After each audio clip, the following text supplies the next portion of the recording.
जय श्री कृष्ण। राधे राधे। आइए जानते हैं 2025 देवशयनी एकादशी। देवशयनी एकादशी कब है, पूजा का, पारण का शुभ मुहूर्त और साथ ही कौन से कार्य आपको इस दौरान करने हैं, कौन से नहीं, ध्यान से सुनिएगा, अंत तक बने रहिएगा। इस दिन जो है देवशयनी एकादशी के दिन उत्तराखंड इत्यादि क्षेत्र में आप सब जानते होंगे, आप सभी को तुलसी रोपण करना चाहिए। इस दिन तुलसी रोपित की जाती है और पूरे 4 महीने उनका विधि विधान से पूजन संरक्षण किया जाता है, दीपदान किया जाता है।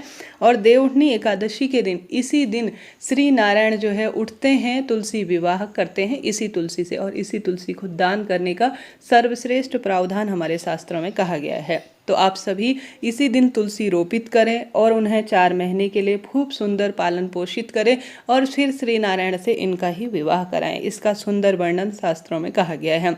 देवशयनी एकादशी अपने आप में चातुर्मास के 4 महीनों के रूप में जाने जाते हैं। इस दौरान जो है किसी भी शुभ कार्य, जैसे कि जो गृह प्रवेश होते हैं और विवाह इत्यादि, मुंडन और नींव खुदाई इत्यादि जो शुभ काम होते हैं, विवाह रिंग सेरेमनी इत्यादि, इनके लिए जो है करीब करीब मनाही होती है।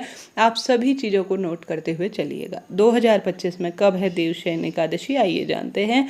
आषाढ़ माह के शुक्ल पक्ष की एकादशी की शुरुआत 5 जुलाई की शाम 6:58 के आसपास होगी। वहीं इस तिथि का समापन 6 जुलाई को शाम 9:14 के आसपास होने वाली है।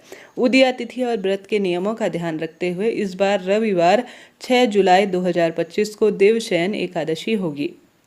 इसी दिन इस बार कोई दुविधा की स्थिति नहीं है। 6 जून को ही आप सभी व्रत उपवास करें और यह इस्कॉन से जुड़े हुए और खाटू श्याम जी धाम से व्रत उपवास के नियमों का पालन करने वाले 11 को इसी दिन आप व्रत करेंगे। तो 6 जुलाई इसके लिए सर्वश्रेष्ठ दिन है। अब आप सभी पारण कब करेंगे? एकादशी 7 जून को पारण के रूप में द्वादशी को करना होगा। ऐसे में पारण का समय सुबह 5:29 से 8:16 के आसपास का जो है यह समय माना जा रहा है। यह जो 4 एकादशियां होती हैं, देवशयन, देवउठनी एकादशी, निर्जला एकादशी, यह सबसे बड़ी और विशेष एकादशियों में से एक जानी जाती है। उत्पन्ना एकादशी।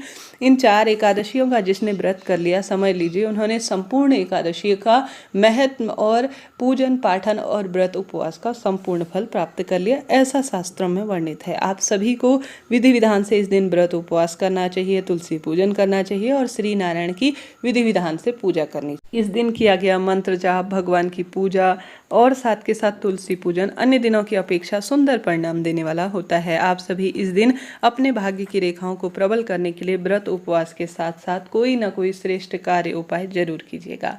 वीडियो उचित उपयोगी रहते हैं तो लाइक करें, शेयर करें, कमेंट्स में जय श्री नारायण